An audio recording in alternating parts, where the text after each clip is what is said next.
제목이 인생의 변화를 이루는 힘입니다. 힘. 힘이 있어야 저도 강단에 걸어 올릴 수 있겠죠. 힘이에요. 힘이 있어야 물건을 옮길 수 있는 거예요. 육체가 가지는 그 힘입니다. 마음의 힘, 마음의 변화가 일어나야 인생의 변화가 일어나는데요. 마음에도 힘이 있어요. 힘 있는 마음이 있고 힘이 없는, 근육이 빠지면 힘이 없는 것처럼 힘이 없는 마음도 있습니다. 마음을 바꾸는 그 인생의 변화를 이루는 그 힘이 뭘까를 생각해 보려고 합니다. 하나님 말씀인 정상적인 인간은 어떤 모습을 가지고 살까?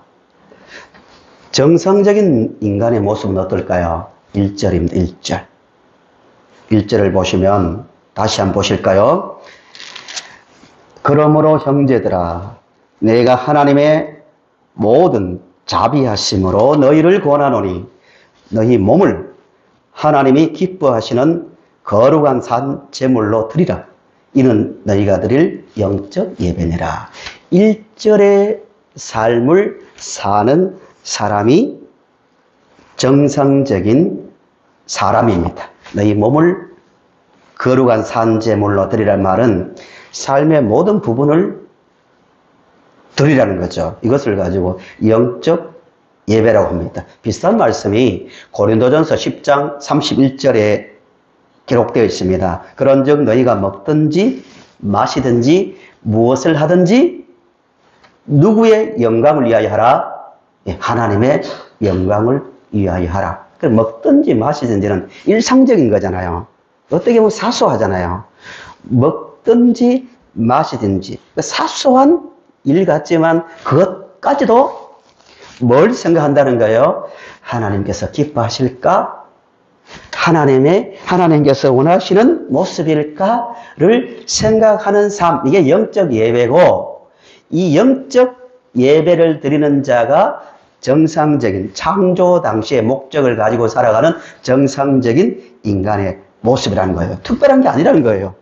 특별한 인간의 삶이 아니라 정상적인 인간이라면 당연히 그런 삶을 살아야 합니다. 1절을 다시 보시면요. 하나님의 모든 자비하심으로 권한대요. 이 권한다는 말씀이 파라칼레오입니다. 파라칼레오. 무슨 뜻이냐면은 그냥 꾸짖기만 하는 게 아니고 때로는 인내하고 때로는 격려하고 위로하고 참으시는 반복적인 가르침을 파라칼레오 권한다는 거예요. 왜? 인내하고 또 위로하고 격려하고 반복적 가르침과 같은 깊은 그 사랑으로 건면할까요? 그렇게 살아야만 정상적인 인간의 모습이기 때문에 하나님의 모든 자비하심으로 권합니다. 반드시 이렇게 살아야 합니다. 이 하나님의 모든 자비하심으로 권한다는 뜻입니다. 그러면 물고기는 물속에 있어야 정상이고, 맞죠? 당연하죠. 이건 의문을 제기할 수 없는 거예요. 반론을 제기할 수 없는 거예요. 당연한 거예요. 나무는 어디에 속에 뿌리를 내리고 살아야 됩니까? 땅 속입니다. 나무가 하나님을 향하여 나는 왜 땅 속에만 있어야 됩니까? 이건 있을 수 없는 거예요. 이게 원래의 모습입니다. 정상적이라는 거죠. 마찬가지로요. 인간이라면, 하나님의 형상으로 지음받은 인간이라면요, 이 정상적인 기능이 작동되면 먹든지 마시든지 무엇을 하든지 하나님께서 기뻐하시는, 거기에 초점 맞춰서 하나님께서 기뻐하시는 그 삶을 살게 되어 있다는 거예요. 그렇지 않으면 다 비정상적인 상태에 있다는 것을 인정해야 됩니다. 그러면 이 하나님께서 기뻐하시는 산제사의 삶, 영적 예배의 삶을 살려면 어떻게 해야 되는가? 어떻게? 이 문제를 먼저 생각해야 됩니다. 그냥 안 되잖아요. 그러려면 2절이 돼야 됩니다. 2절. 오늘의 문제입니다. 2절이 되어야만 하나님께서 기뻐하시는 정상적인 삶을 살 수가 있습니다. 2절을 보시면 너희는 이 세대를 본받지 말고 오직 무엇을 새롭게 하라? 마음을 새롭게 하는 거예요. 따라 하실까요? 마음을 새롭게 함으로. 한 번 더요. 마음을 새롭게 함으로. 예. 그래서 뭘 받아야 돼요? 변화가 되는 거예요. 마음이 바뀌어야 돼요. 마음이 바뀌어야 새로운 삶을 살 수 있는데 변화된 마음이 뒤에 나오죠. 하나님의 선하시고 기뻐하시고 온전한 뜻이 무엇인지 항상 분별하며 사는 마음입니다. 바뀌어야 가능해요. 마음이 쉽게 안 바뀝니다. 세상 사람들이 흔히 그런 말 하잖아요. 사람 쉽게 뭐 한다? 안 바뀐다 하지만 성경은 바뀐다고 말합니다. 하나님께서 원하시는 그 마음, 하나님께서 말씀하신 선하시고 기뻐하시고 온전한 뜻이 무엇인가를 항상 분별하며 사는 마음이 변화된 그 마음입니다. 변화되지 않는 자연인의 마음은요, 세상 사람들은 이것을 극히 정상으로 봅니다. 병원에 가서 진단받아도 정상입니다. 인문학자들과 뭐 상담, 토론해도 정상입니다. 이렇게 말할 거예요. 이 세상 사람들의 기준을 가진 정상적인 마음, 자연인의 마음은요, 자기 인생의 주체가 자기 자신이에요. 내 인생 내 거다고. 그래서 내가 판단하는 대로 산다고. 내 눈에 보이는 대로 내가 행복하다고 생각하면 그것 따라 산다고. 세상적으로 보면 아무도 비판할 사람이 없습니다. 기준이 다르니까요. 근데 성경은 무시무시하게 말합니다. 이런 인생관을 성경은 타락한 삶이라고 말합니다. 끔찍한. 그 사실을 알면 너무나 비참한 상태에 있는 비정상적인 인생관이라고 말합니다. 왜 그러냐면은 아담과 하와 이야기를 제가 설교 때마다 많이 하지만 오늘 출발점이니까 모든 진리를 아는 시작점이 아담과 하와로부터니까요. 아담과 하와가 하나님 말씀을 듣지 않고 인생의 주체가 되려고 했잖아요. 내가 눈에 보이는 대로 살겠다. 내가 판단하겠다. 물론 그 사이에 사탄이 개입해서 시험을 했지만요. 내 눈에 보이는 대로 내 판단대로 살겠다 해서 판단하는 순간부터 하나님을 인정하지 않으니까 존재 자체입니다. 존재 자체가 어떻게 됐습니까? 죄의 지배를 받는 거예요. 로마서의 표현대로 죄에 끌려갔다고. 그거는 대로 끌려가는 거예요. 인간이요, 죄를 짓기 때문에 죄인이기 전에 죄의 지배를 받기 때문에 죄를 짓는 거예요. 존재 자체. 오늘 본문으로 말하면 마음 자체, 인간 자체, 노력하는 자체가 죄의 지배를 받기 때문에 자기 생각대로, 존재가 생각하는 대로 살면 필연적으로 나타나는 게 로마서 1장대로 악한 것만 나오게 되어 있다는 겁니다. 죄의 지배를 받기 때문입니다. 로마서 3장 23절을 보시기 바랍니다. 모든 사람이 죄를 범하였음에 아담과 하와가 죄를 범하였음에가 아니고 모든 사람이 죄를 범하였음에 하나님의 영광에 이르지 못하더니라고 분명히 말합니다. 이 말씀은 절대로 인간은 죄의 지배를 받기 때문에 하나님 기뻐하실까? 자기 의지를 꺾고 하나님께서 원하시는 삶이 뭘까? 그렇게 살아야지 이렇게 안 된다는 거예요. 그래서 자연인의 그 특징, 그래서 이 세대를 본받지 말라고 하는데요.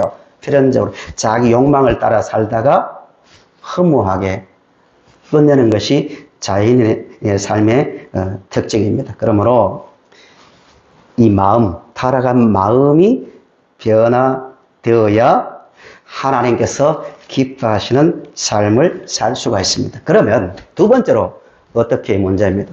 그러면 우리 마음을 어떻게 바꿀까의 문제입니다. 이 부분은 구원받은 성도들에게도 해당되는 말씀입니다. 그러면 이런 마음을 어떻게? 제목은요, 변화를 이루는 힘이라 했지만요. 정확하게 말하면 변화를 받는 거예요.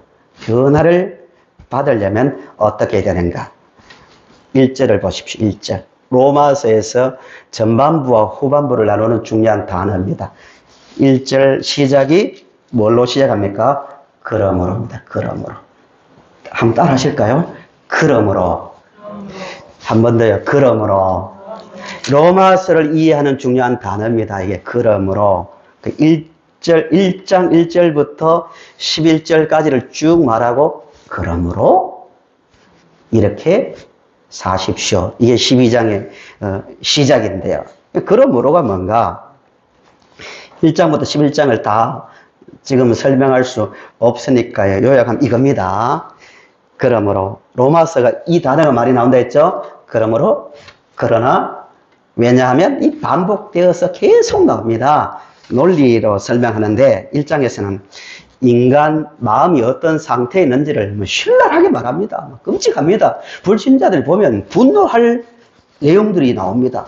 인간이 희망이 없고 다 썩었고 생각도 썩었고 마음도 썩었고 모든 게 부패했고 심각하게 말합니다. 로마서 1장이 없는 상태에서 만약에 제가 사람들에게 그런 말을 하면 저 목사 완전히 이거 어느 세상에 살고 있냐고 비난할 겁니다. 너무 심하다고. 인간이 저렇게 말할 수 있냐고 할 정도로 로마서 1장을 하나하나 읽어보세요. 심각하게 말합니다. 열린 무덤이요. 타락했고, 나오는 것은 살인이요. 더러운 것밖에 없다라고 말하고 있습니다. 인간 상태가 이렇다. 이게 첫째입니다. 그러므로, 그래서 뭘 했다는 거예요? 하나님께서 인간 스스로가 의롭게 되지 못함으로 마음에서 바른 삶을 살 수 없으므로 하나님께서 하나님의 의가 나타났다. 하나님께서 이 땅에 오셨다. 하나님께서 이 땅에 오셔서 인간을 위해 죽으시고 구체적으로 내용이 나옵니다. 모든 사람이 죄를 범했는데 인간의 죄를 위해서 대신 십자가에 달려 죽으시고 부활하시고 또 조금 뒤에 더 보태면 승천하시고 성령으로 오셨다. 그러므로 그를 믿으면 마음으로 믿으면 어떻게 된다고요? 존재 자체가 새롭게 된다. 마음이 바뀐다는 거예요. 그러므로 이 말입니다. 그러므로 예수 그리스도를 통한 죄 속의 은혜를 경험하면 마음이 바뀐다는 거예요. 그건 사실입니다. 실제입니다. 그래서 그러므로 그래서 왜냐하면 반복되어 나오는 거예요. 사실이니까. 신앙생활 하는데 가장 나쁜 태도가 뭐냐면요. 따지지 말고 믿어 이거예요. 왜 그렇게 따져? 천만의 말씀입니다. 로마서가 당장 따지는데요. 심지어 가상 질문을 하잖아요. 인간은 이렇습니다. 예수를 믿지 않으면 이렇게 됩니다. 그 말을 하면은 로마서를 받는 사람들이 분명히 이런 반론을 할 것임을 알고 그럴 수 있느뇨? 그럴까요? 이런 대답을 또 해줍니다. 따지는 거 아니에요. 예수님이 우리의 구원자인지 한번 생각해 볼까요? 정말 그럴까요? 예수를 믿으면 우리가 약한 이 존재가 선하게 거룩하게 바뀔까요? 한번 생각해 봅시다. 철저하게 따지고 있습니다. 예수님께서 우리를 구원하신 것은 이 역사적 사실입니다. 믿으시죠? 실제입니다. 실제. 신앙은요, 우리가 믿는 이 구원은요, 우리의 어떤 신념이나 종교적, 개인적, 주관적 어떤 사상이 아닙니다. 실제입니다. 실제. 우리 몸이 실제로 있는 것처럼 우리 존재 자체가 실제로 존재가 악에서, 사망에서 생명으로 옮겨졌습니다. 믿으십니까? 실제니까 실제를 알라고 논리를 가지고 말해주는 거예요. 그럴까요? 생각해 볼까요? 정말 그럴까요? 계속 말하는 거예요. 실제를 알게 하겠습니다. 성도 여러분, 성도님들은 사탄의 권세에서 벗어나서 하나님의 자녀의 권세를 받은 하나님의 자녀입니다. 믿으시죠? 실제입니다. 이 실제를 알 때 마음의 진정한 변화가 일어나게 되어 있습니다. 그냥 믿어. 뭘 의심해? 아멘해. 이건 쇠뇌지 절대 믿음이 될 수 없는 거예요. 겉은 바뀔 수 있겠죠. 존재 자체가 맞아요. 맞습니다. 주님 맞습니다.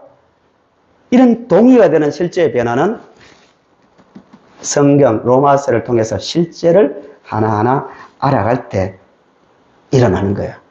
성도 여러분, 실제 우리의 신분이 변화되었습니다. 실제 내가 소망을 가지고 있습니다.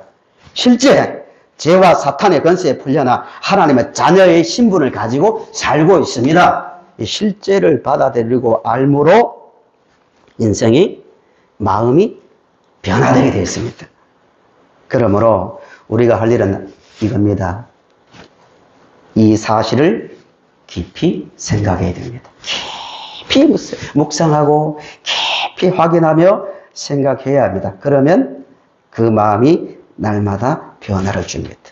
변화된 성도의 찬송이 436장에 나옵니다. 436장을 보실까요? 정말 실제, 맞아요. 실제 내가 구원받았고, 실제 하나님의 자녀고, 실제 천국의 소망을 가지고 살고 있는 나입니다. 이 사실을 받아들이면 이런 찬송이 나오게 되어 있다는 겁니다. 이 찬송이 성도님들의 오늘의 진정한 신앙의 고백이 될 수 있기를 바랍니다. 조금 전에 부르셨죠. 나 이제 주님의 새 생명 얻은 몸, 옛것은 지나고 새 사람이로다. 새 생명 내 마음에 강같이 흐르고 그 사랑 내게서 해같이 빛난다. 2절 주 안에 감추인 새 생명 얻으니 이전에 좋던 것 이제는 값없다. 마음이 변화된 거죠. 값없다. 하늘의 은혜와 평화를 맛보니 찬송과 기도로 주 함께 살리라. 산천도 초목도 새것이 되었고 죄인도 원수도 친구로 변한다. 새 생명 얻은 자 영생을 누리니 주님을 모신 마음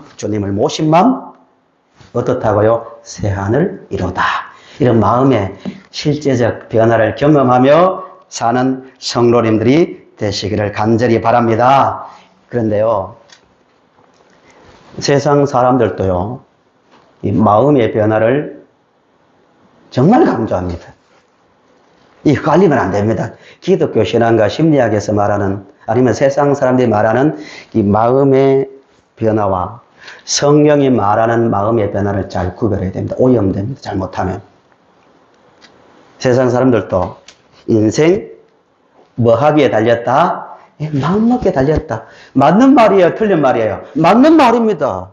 마음먹기에 달렸습니다. 내 마음이 지금 밝으면 주변이 다 밝은 것이고 내 마음이 무겁고 어두우면 세상이 다 무겁고 어두운 거예요. 마음 중요합니다. 세상이 말하는, 근데 문제는 마음의 변화는요, 사실, 로마서 말하는 실제가 그렇게 중요하지 않아요. 그야말로 주관적 마음이에요. 실제가 어떻든 내 마음이 주관적으로 이렇게 해석하면, 좋게 해석하면, 그래서 그 좋게 해석함으로 마음이 가라앉고 마음이 정리되면 좋아지는 것, 이걸 세상이 말하는 마음의 그 변화라고 말합니다. 유명한 예를 하나 들어볼까요? 원효대사가 진리를 깨닫기 위해서 당나라로 가죠. 당나라 맞죠? 네, 그 시대에 당나라로 가다가 어느 동굴에서 이제 잠을 자게 됩니다. 깜깜한 밤에 목이 말라 주변을 더듬다가 시원한 물이 담긴 바가지를 발견하고 꿀꺽꿀꺽 마십니다. 물맛이 너무 좋은 거예요. 그런데 아침에 일어나 보니 동굴은 버려진 무덤이었고 밤에 마신 물은 해골 바가지에 담긴 더러운 물이었다는 내용입니다. 유명한, 불교의 사상을 가장 잘 드러내는 유명한 이야기죠. 원효가 깨달은 것이 이거죠. 모든 것은 뭐 먹게 달렸다? 마음 먹게 달렸다.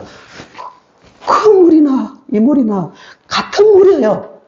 단맛을 느낀, 주관적으로 단맛을 느낀 그 물은 같은 물이지만 나중에 어디에 담겼는지 눈에 보이는, 육체의 눈에 보이는 그것에 의해서 해골 바가지냐 그냥 바가지냐에 따라서 물이 어떻게 느껴집니까? 더럽게 느껴지는 거예요. 토할 수밖에 없는 물로 느껴지는 거예요. 세상이 말하는 그 마음이에요.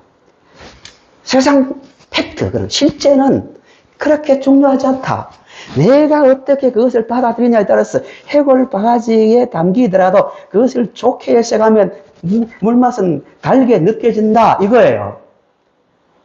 성경은 절대 그렇게 말하지 않습니다. 실제를 먼저 알아라고, 실제를. 이 1장 아닙니까? 많이 읽으셨지만 시간 나실 때 로마서 1장을 하나하나 인간 진단서거든요. 읽어보세요. 얼마나 심각하게 말하는지. 이 실제예요. 이것도 인정 안 하고 나는 마음이 편합니다. 목사님 나는 마음이 너무 편해요. 아닌 거예요. 성경은 그런 상태에 있는 사람을 무지와 무감각 상태에 있다고 말합니다. 무슨 말입니다.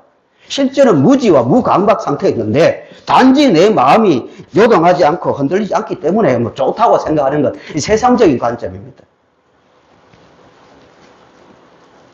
성경이 말하는 마음의 변화는 실제입니다. 실제. 인간 상태가 그렇게 되어 있었지만 예수님께서 우리를 구원하심으로 내 존재가 변화되었다는 그 사실을 알므로 변화되는 그 마음이 성경이 말하는 참된 변화입니다. 성도 여러분, 앞으로 말씀을 들으실 때, 지금도 잘해 오셨지만 항상 깊이 생각해야 됩니다.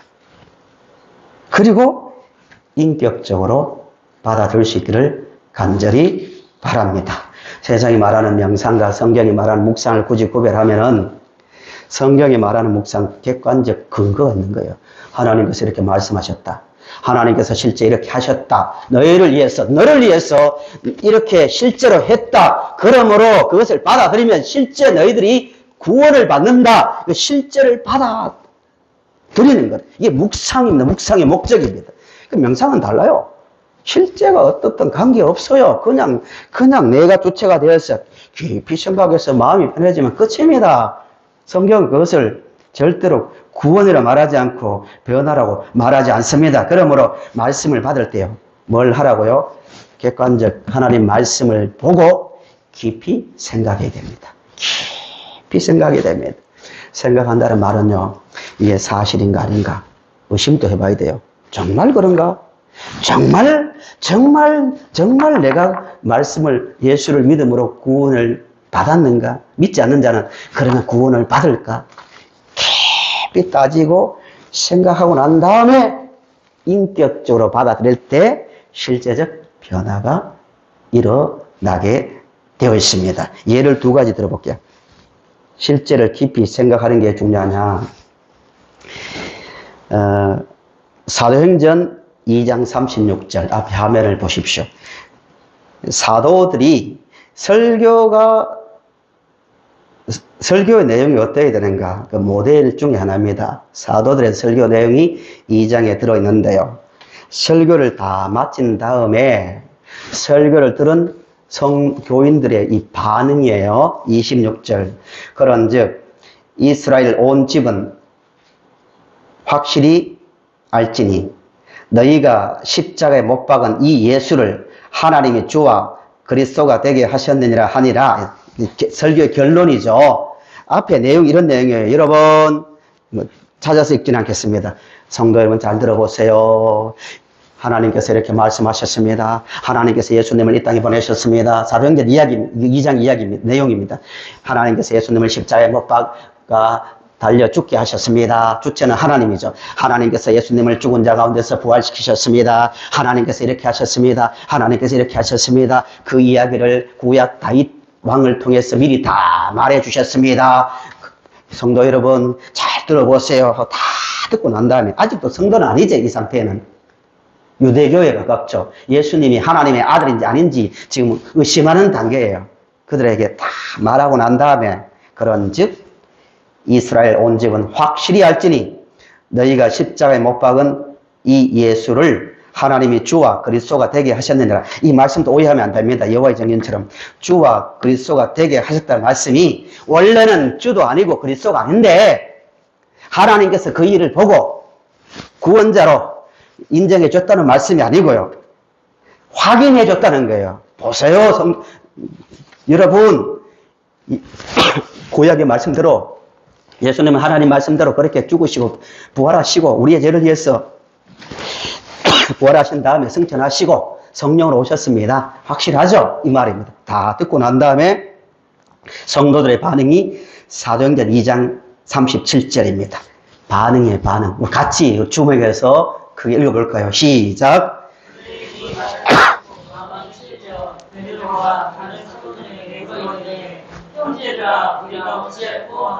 예, 컬러로 된 글자를 주목해 보세요. 다 들었어요. 우리 말로 하면 성경 말씀을 다 들었어요. 첫째 듣고 그 다음에 마음이 어떻게 됐어요? 찔려. 그 다음에 물어. 우리가 어찌할꼬. 이 단어 사이에 뭐가 있을까요? 생각이 있습니다. 생각. 듣고 생각하니까 마음이 찔리는 거 아니에요? 또 생각하니까 또 의문이 있을 거 아니에요? 이건 어떻게 됩니까? 이건 뭡니까? 물었고요. 우리가 어떻게 해야 됩니까? 깊이 물었다는 것은 생각을 했다는 거예요. 생각을 하고 받아들였다는 거예요. 실제입니다. 실제적 사건을 깊이 생각하고 받아들임으로 그들이 마음의 변화를 받아 구원을 받았다는 거예요. 설교의 가장 중요한 목적이에요. 설교가 특별한 게 있습니까? 예수는 우리의 구원자입니다. 그 이후에는 우리가 이렇게 삽시다. 이게 다 아닙니까? 사실은 팩트를 잘 듣고 생각하면 이런 변화가 일어난다는 거예요. 사도행전 17장 11절 하나 더 보는데요. 17장 11절 베레아에 있는 사람들은 그리스 지역의 사람들이죠. 지금의 데살로니가에 있는 사람들보다 더 너그러워서 간절한 마음으로 말씀을 받고는 믿었다는 거예요. 말씀을 받고 이것이 그러한가 하여 날마다 성경을 상고했다. 이게 정말 그런가? 왜 그런가? 실제인가 아닌가를 확인했다는 거예요. 생각하는 거죠. 깊이 생각하는 거예요. 그래서 듣고 예수를 믿어 그들이 구원을 받았다는 거예요. 유명한 이 사람 유명한 기독교 작가이자 사상가 중에 한 사람인 C.S. 루이스라는 사람이 있습니다. 아일랜드 벨패스트 출신의 사람인데 제가 알기로는 1960년대쯤에 까지 살다가 죽었을 겁니다. 이 C.S. 루이스가 책을 많이 썼는데요. 이 책입니다. 스크루테이프의 편지라는 책이 있어요. 내용을 간단하게 요약합니다. 지옥의 고위직을 갖고 있는 스크루테이프입니다. 이 풍자적 내용을 통해서, 소설을 통해서 진리를 전달해 주는 거예요. 31가지의 내용으로 담겨 있는데, 스크루테이프가 지옥의 고위 관리인데요. 그 조카, 임우드입니다. 조카에게 편지를 쓰는 거예요. 31통에. 어떻게? 목적이 뭐냐면은, 한 사람이라도 지옥으로 데려오는 임무를 조카에게 맡겼는데 사람들 유혹하는 전략이에요. 어떻게 하든지 사람들을 지옥으로 끌어오게 하려고 하는 그 전술, 그 방법을 말해주는데 첫 번째 내용이 뭐냐? 첫 번째 내용 31통 중에 생각하지 못하도록 만드는 거예요. 생각하지 못하도록. 왜냐하면은 기독교인들이 깊이 생각하면 말씀이겠죠. 정말 그런가 깊이 생각하면 본질에 그 관심을 가지게 되고 정말 예수님이 구원자인가 천국이 있는가 생각하게 된단 말입니다. 생각을 하게 되면 본질에 대해서 관심을 가지게 되면 그 진리가 사실임을 알게 되기 때문에 생각을 못하게 하는 거예요. 사탄의 전략입니다. 그래서 눈에 보이는 것이 전부인 양, 이것이 내 인생을 좌우하는, 행복하게 하고 불행하게 하는 그 전부인 양 살게 만들기 위해서 이 본질 자체를 생각지 못하게 하는 전략을 쓴다는 겁니다. 그 내용 중에서 몇 부분을 요약하면 이런 내용입니다. 그래서 생각을 못하게 만들므로 이렇게 만듭니다. 어떤 교리를 보아도 참이냐 거짓이냐를 먼저 따지기보다는 오늘 나에게 실용적이냐 실용적이지 않냐, 또 나에게 기쁨을 주냐 기쁨을 주지 않느냐, 내 마음을 편하게 하냐, 여기에 관심을 가지게 만든다는 거예요, 사탄의 전략이. 철저하게, 다 그게 뭐예요? 내 실제 눈에 보이는 삶에 유익이 되느냐, 안 보이게 되느냐에 관심을 가지게 만든다는 거예요. 진짜, 사탄이 경계하는 것이 그거라는 거예요. 하나님께서 어떻게 말씀하셨는가? 실제로 정말 우리를 어떻게 구원하셨는가? 실제 우리에는 어떤 신분을 가지고 있는가? 이런 본질 자체를 생각지 못하게 만들므로 잘못된 인생을 살게 하는 것이 사탄의 그 전략이라는 겁니다. 우리는 뭘 해야 됩니까? 사실을 생각해야 됩니다. 깊이 생각하면 생각할수록 은혜의 자리에 들어가게 되어 있습니다. 말씀의 결론입니다. 성도 여러분, 세상은 점점 바빠지고 있습니다. 드라마를 보세요. 얼마나 빨리 움직입니까? 정신없습니다. 노래도 그렇습니다. 그 자체는 뭐 흐름이다 하지만 조심해야 될 것은 이런 흐름 속에서 우리가 시간을 가지고 깊이 우리의 구원, 우리의 하나님, 우리의 예수님을 깊이 생각하지 못하면 큰일 난다는 겁니다. 항상 신앙의 본질을 깊이 생각하며 사시기를 바랍니다. 지금 10월달입니다. 10월은 무슨 계절입니까? 가을은 무슨 계절입니까? 식욕의 계절이라면 큰일 납니다. 가을은 좀 생각하는 사색의 계절입니다. 말씀을 깊이 생각할 수 있길 바랍니다. 결론은 이겁니다. 이 말씀을 들으면서 목사님, 저는 벌써 예수를 믿고 있고 이미 마음의 변화를 받았는데요 할지 모르지만, 마음의 변화를 받아 신앙생활을 계속하는 분들도 세상을 살다 보면 마음이 어떻게 돼요? 세상에 무거운 것을 눌릴 수 있고요. 세상 것에 의해서 답답한 일을 당해서 영적으로 어두워질 수 있는 거예요. 예를 하나 들어볼게요. 히브리서 12장 1절에서 3절을 보세요. 히브리서 12장 1절에서 3절을 보시면, 히브리서는요, 믿음 정말 좋았던 사람들에게 건면하는 내용이잖아요. 배경은 이렇잖아요. 10장을 보시면, 제가 읽어드릴게요. 히브리서 10장을 보시면 그 당시의 성도들의 모습이 어떤지를 말해줍니다. 10장 32절에 잘 들어보세요. 전날에 너희가 빛을 받은 후에, 예수 믿은 후에 고난의 큰 싸움을 견뎌낸 것을 생각하라. 혹은 비방과 환난으로서 사람에게 구경거리가 되고 혹은 이런 형편에 있는 자들과 사귀는 자들이 되었으니, 너희가 갇힌 자를 동정하고 너희 소유를 빼앗기는 것도 기쁘게 당한 것은 더 낫고 영구한 소유가 있는 줄 알미라. 이게 이 히브리서를 받은 성도들의 신앙이었습니다. 모든 것 빼앗겨도, 예수 믿는다고 빼앗겨도 기뻐했고요. 예수 믿는다고 감옥 갇힌 사람들을 모른 척하지 않고 같이 동정하며 기도했고요. 믿음의 큰 싸움에 견디었던 성도들에게 하는 말이 히브리서 12장 1절에서 3절입니다. 읽어드릴게요. 오늘 우리에게 하는, 성령께서 우리에게 하시는 말씀입니다. 이러므로 우리에게 구름같이 둘러싼 허다한 증인들이 있으니 모든 무거운 것과 얽매이기 쉬운 죄를 벗어버리고 인내로서 우리 앞에 당한 경주를 하며, 뒤에 넘어갑니다. 후반부.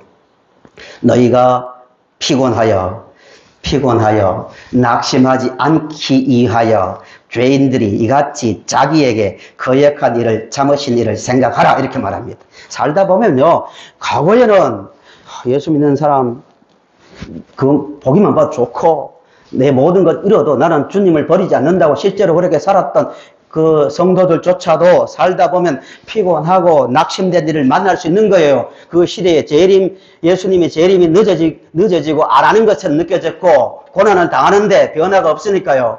또 유대교의 유혹이 있었습니다. 그래서 신앙을 버리는 사람들이 있었거든요. 그들에게 마음의 변화를 받으십시오. 피곤하고 낙심되는 일을 만날 수 있지만 믿음의 선배들을 보십시오. 꿋꿋이 견뎠습니다. 꿋꿋이 견뎠습니다. 어떻게 해요? 날마다 주님 주시는 그 은혜, 내가 구원받은 하나님의 백성이다.